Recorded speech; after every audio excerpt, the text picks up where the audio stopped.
Assalamualaikum warahmatullahi wabarakatuh, keluarga Qurani. Waduh, sebentar lagi Ramadan. Jangan lupa ditunggu ada satu channel yang pastinya bermanfaat untuk keluarga kita. Karena di dalamnya ada kultum,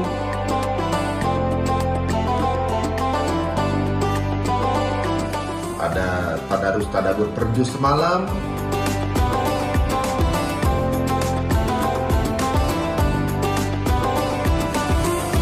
udah gitu ada juga podcast Islami.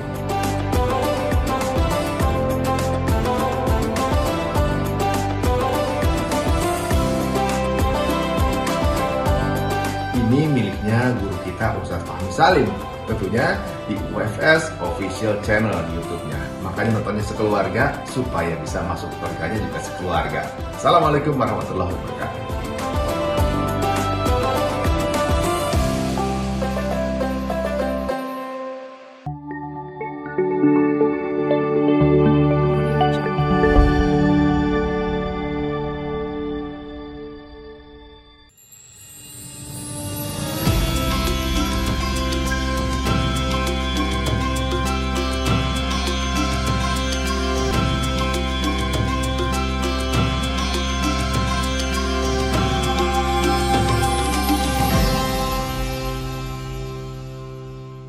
Assalamualaikum warahmatullahi wabarakatuh. Alhamdulillah, salatu wassalamu ala rasulillah wa ala alihi wa sahbihi wa la hawla wa la quwata illa billah.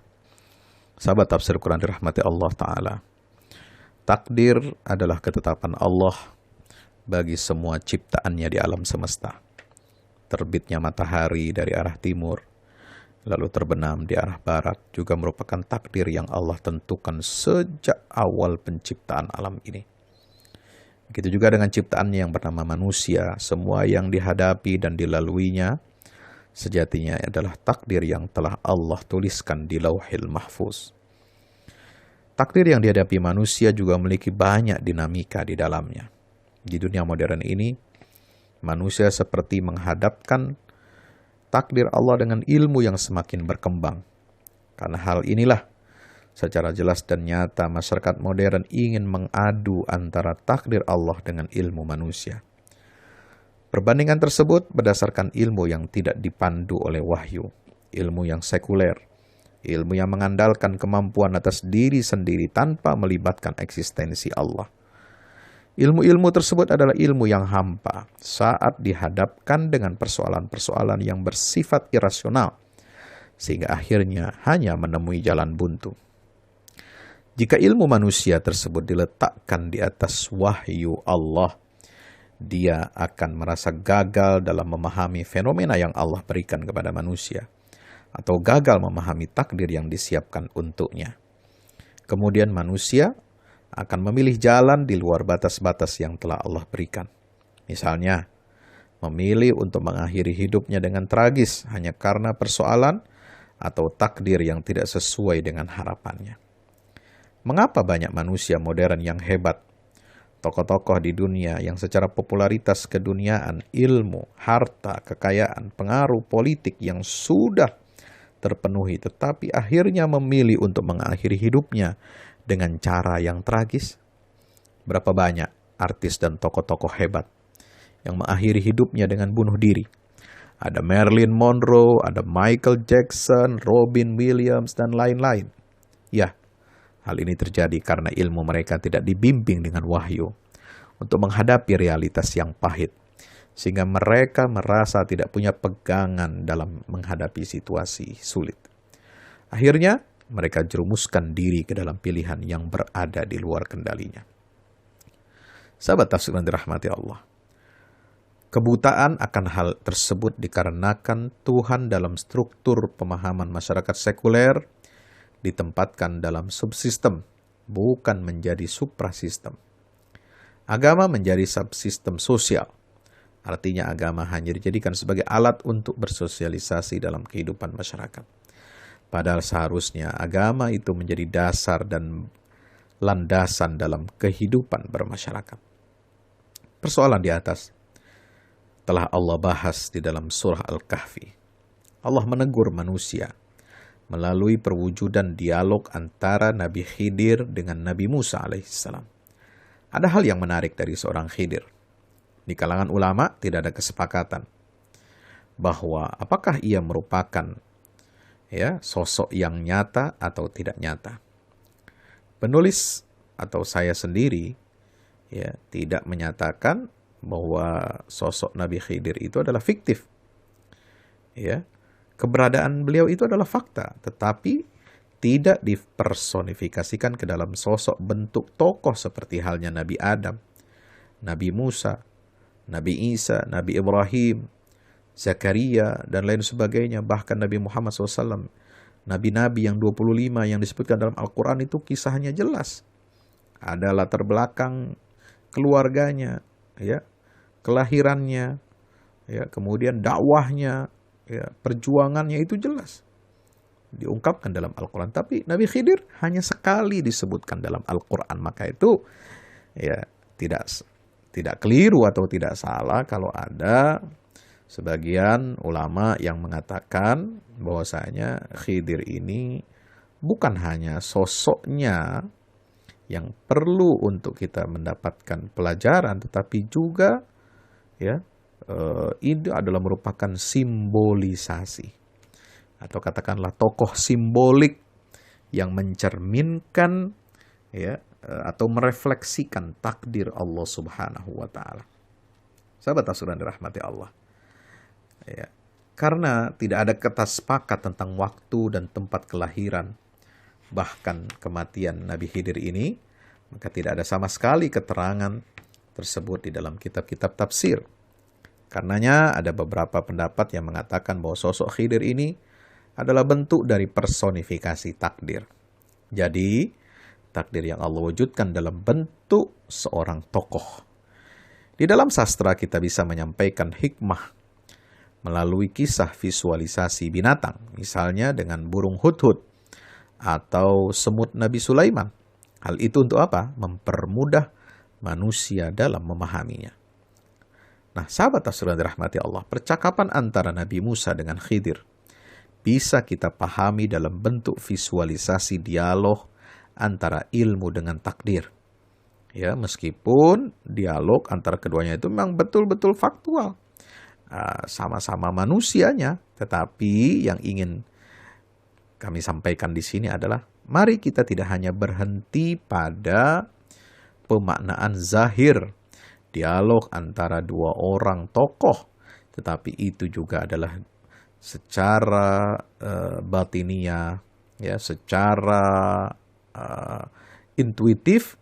Dialog itu bisa kita terjemahkan bahwa itu adalah dialog antara takdir Allah dengan ilmu pengetahuan manusia.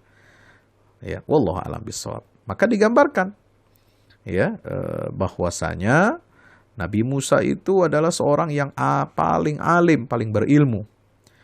Maka sosok Musa ini dianggap sebagai sosok intelek yang mengetahui berbagai kehadidah ilmu.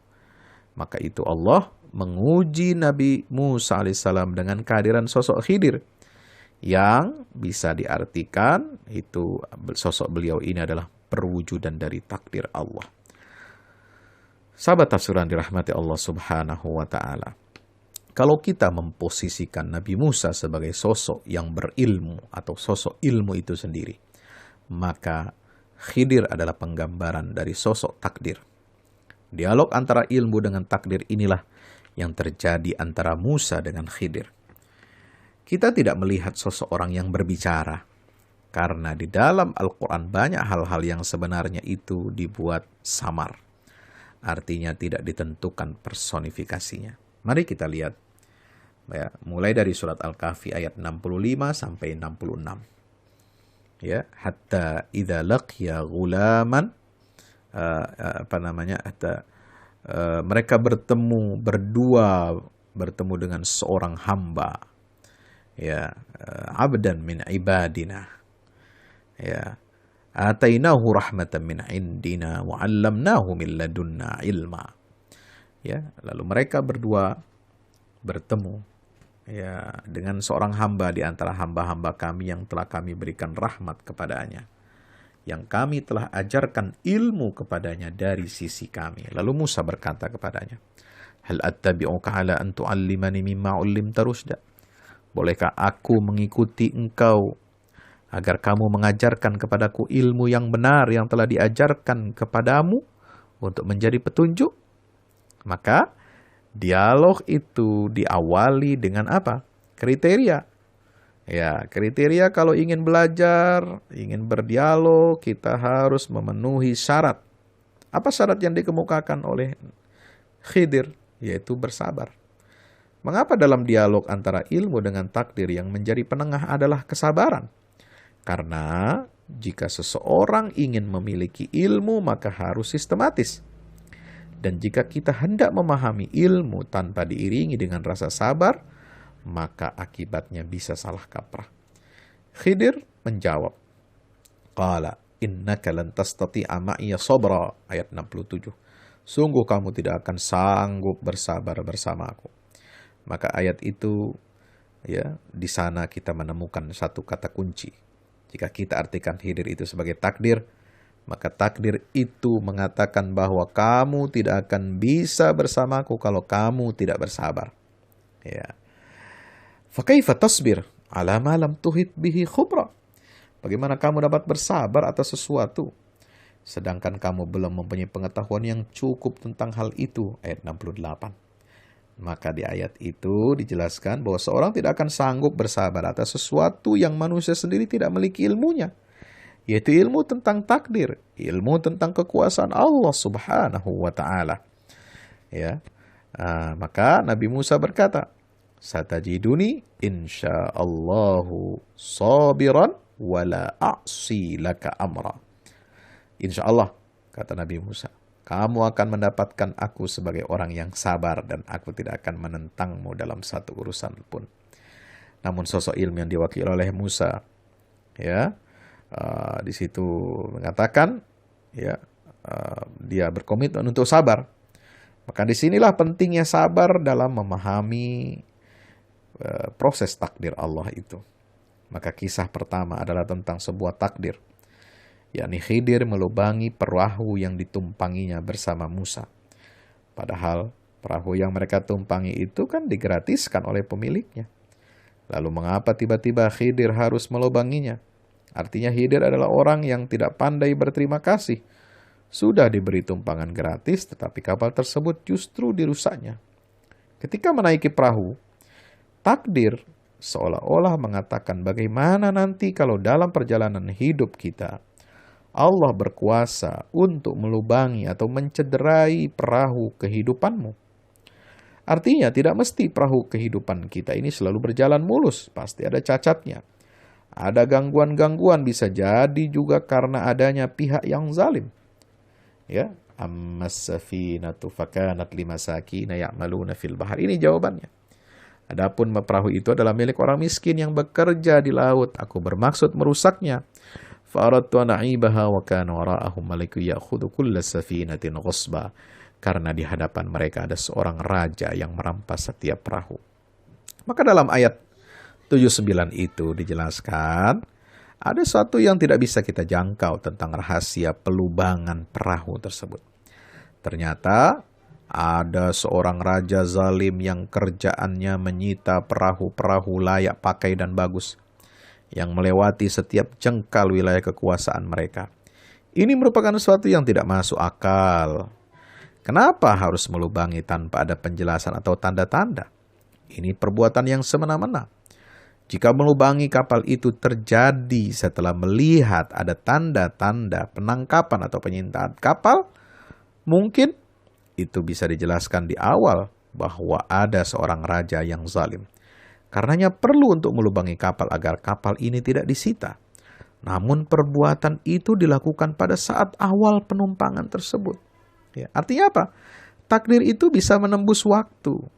Takdir itu bisa melihat ke depan seolah-olah Allah berbicara tentang apa yang akan terjadi di kemudian waktu. Hikmah dari pelubangan kapal adalah kita harus siap-siap untuk menghadapi kemungkinan-kemungkinan terburuk yang akan terjadi. Disinilah ilmu tidak bisa menangkap hal itu, saudara. Ilmu tidak bisa berhadapan dengan fakta dan realitas bahwa menurut logika, jika kapal itu dilubangi, maka akan bocor dan tenggelam. Itu jika menurut ilmu kita. Namun menurut takdir yang nanti akan dihadapi itu, pelubangan kapal tersebut harus dilakukan sehingga kita tidak harus memandang sesuatu dalam ukuran jangka pendek. Sahabat sekalian dirahmati Allah Subhanahu wa taala. Maka inilah hikmah yang pertama dari takdir yang Allah ajarkan melalui kisah Nabi Khidir yang pertama. Dalam kepemimpinan, mengambil suatu kebijakan itu harus melihat kemungkinan-kemungkinan terburuk jangka panjang. Harus memiliki analisis, melibatkan banyak variabel, banyak jangkauan ke depan. Karena itu, pemimpin yang baik adalah yang visioner. Tidak berpikir hanya untuk 5 tahun dia berkuasa. Ya. Sahabat sekalian dirahmati Allah. Maka ada perbuatan yang kita katakan itu adalah langkah preventif. Dan kita harus sadar. Berdasarkan takdir yang disimbolkan oleh Khidir, bisa jadi Allah akan melubangi kehidupan kita. Itu ada hikmahnya. Untuk apa? Untuk kebaikan kita ke depan. Kita saat ini mendapatkan cobaan, betul? Tantangan yang besar, benar. Kadang membuat kita tersungkur, betul. Tetapi hal ini justru membuat kita akan bangkit. Dan ternyata melubangi perahu itu supaya kita selamat. Yaitu apa? Selamat dari penjarahan oleh seorang raja yang zalim. Itulah gambaran bahwa sebenarnya ada hikmah di balik takdir Allah. Di awal-awal mungkin kita dibuatnya susah, membahayakan, begitu keras angin menerpa kita. Cobaan, baik dalam kehidupan rumah tangga maupun kehidupan bermasyarakat, ya, terus terjadi. Tetapi kita harus mengambil hikmah ke depan bahwa justru kita akan lebih kuat. Sahabat sudah dirahmati Allah. Yang kedua, takdir yang disimbolkan oleh Khidir itu adalah membunuh anak kecil yang tidak berdosa. Nah, ini berbicara tentang kematian. Mengapa setiap yang bernyawa selalu takut dengan kematian? Mengapa yang hidup kadang-kadang tidak terima dengan yang namanya kematian? Saat keluarga kita ada yang meninggal, anak kita meninggal, tetangga kita terbunuh, kadang muncul sikap tidak terima dengan kenyataan yang ada sehingga terus meratapi dan menyesali. Bahkan ada satu tindakan yang dikecam oleh Rasulullah, itu tindakan jahiliyah. Meratapi mayat yang sudah meninggal, merobek-robek baju, menyayat-nyayat tubuh, menampar-nampar pipi dan sebagainya. Meratapi orang mati itu tidak diperbolehkan dalam Islam. Kenapa? Karena merupakan simbol menolak takdir yang telah ditetapkan oleh Allah Ta'ala. Maka di ayat 80 Allah mengungkap hikmahnya. Ya, Khidir yang merupakan takdir dari Allah Subhanahu wa taala mengungkapkan hikmah, wa ammal ghulamu fakana abawahu mu'minaini fakhashina ayurhiqahuma tughyana wa kufra. Adapun anak muda itu yang aku bunuh, kedua orang tuanya itu orang beriman. Dan kami khawatir kalau dia akan memaksa kedua orang tuanya kepada kesesatan dan kekafiran jika kelak ia sampai dewasa. Maka di ayat itu dikatakan hikmah membunuh anak kecil yang dianggap tidak berdosa itu. Kalau kita artikan dalam perspektif takdir, sebenarnya bukan Khidir yang membunuh, melainkan kehendak Allah untuk mencabut nyawa anak itu. Khidir itu hanya sebagai alat. Yaitu melalui tangannya Allah berkehendak untuk mencabut nyawa anak tersebut. Karena Allah mempertimbangkan kedua orang tuanya adalah orang yang beriman. Khawatir jika anak tersebut tumbuh menjadi dewasa, justru dia akan menyengsarakan dan menyulitkan orang tuanya di dunia maupun di akhirat. Karena itu Allah hendak menggantinya dengan anak yang lebih baik dan lebih soleh. Maka sahabat sekalian dirahmati Allah, jangan kita meratapi kematian. Karena pasti ada rahasia yang tidak kita ketahui di sebaliknya. Kita harus kuat untuk menghadapi takdir kematian ini. Karena kita percaya bahwa apa yang Allah gariskan terhadap hambanya pastilah yang terbaik. Sungguh dalam Al-Quran disebutkan bahwa Allah tidak akan pernah menzalimi hambanya sedikit pun. Justru manusialah yang menzalimi diri mereka sendiri karena tidak kuasa menyikapi takdir secara bijak. Yang ketiga, sahabat Rasulullah dirahmati Allah. Di ayat 77, Peristiwa yang dihadapi oleh Nabi Musa dalam dialog antara ilmu dengan takdir adalah ketika Khidir hendak menegakkan tembok yang hampir roboh. Karena tepat di bawah, ternyata di bawah tembok itu tersimpan harta warisan orang tua yang ditinggalkan untuk masa depan anak-anaknya. Ini juga menjadi hikmah yang luar biasa. Kala itu Musa dan Khidir memasuki satu perkampungan untuk minta makanan dan bermalam. Namun karena tidak diberi oleh penduduk setempat, mereka akhirnya keluar. Sesaat kemudian Khidir melihat ada tembok yang akan roboh, dia pun membangunnya kembali. Musa bertanya-tanya sambil keheranan, "Kenapa engkau bangun itu? Kita bukankah sudah diusir? Tapi mengapa kita harus berbuat baik?" Ya, seperti itulah logika ilmu. Kadang membalas kejahatan dengan kejahatan, membalas kebaikan dengan kebaikan. Maka di situ ada peran Allah, bahwa ada hikmahnya yang kita tidak boleh memakai logika untung rugi. Harus ada logika kebaikan yang menang di situ. Sehingga membangun tembok yang hampir runtuh itu adalah dalam rangka menjaga keutuhan apa yang ada di bawah tembok demi masa depan kedua anak yatim yang ditinggalkan oleh orang tuanya. Subhanallah. Maka di ayat 82 itu Allah sebutkan hikmahnya. Bahwa tembok itu di bawahnya ada kanzan lahuma. Ada perbendaharaan, harta, kekayaan untuk anak yatim itu. Allah jaga itu dengan perantara Khidir supaya bisa dimanfaatkan untuk kedua anak yatim itu. Inilah bentuk apresiasi Allah kepada orang tua yang saleh. Karena bapak ibunya yang saleh, maka Allah ingin menjaga kedua anak yatim itu sebagai bentuk memuliakan orang tua yang saleh. Itulah dialog antara ilmu dengan takdir. Dialog antara Musa dengan Khidir membawa hikmah yang sangat besar bagi kita untuk menyikapi takdir. Insya Allah, dengannya kita dapat memahami takdir. Kalau kita bisa memahami takdir itu dengan baik, kita tidak akan galau, tidak akan gelisah, dan tidak akan lemah. Justru kita akan bangkit, memperbaiki kehidupan kita yang akan datang. Bahwa di balik segala peristiwa, pasti ada hikmah yang tersembunyi. Wallahu a'lam bishawab. Wassalamualaikum warahmatullahi wabarakatuh.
Assalamualaikum warahmatullahi wabarakatuh. Bapak Ibu, para pemirsa, saya Ustadz Fadlan mengajak Bapak Ibu kita semua, ayo kita membuat investasi masa depan bersama Al-Fahmi Institute. Gedung ini sedang dibangun, membutuhkan segala dukungan dari kita semua. Maka itu saya mengajak Bapak Ibu semua, hari-hari dengan kebaikan, hari-hari dengan berinfak, hari-hari dengan bersedekah, hari-hari dengan berwakaf. Dan sangat tepat Bapak Ibu memilih wakaf bersama Al-Fahmi Institute untuk generasi Quran akan datang.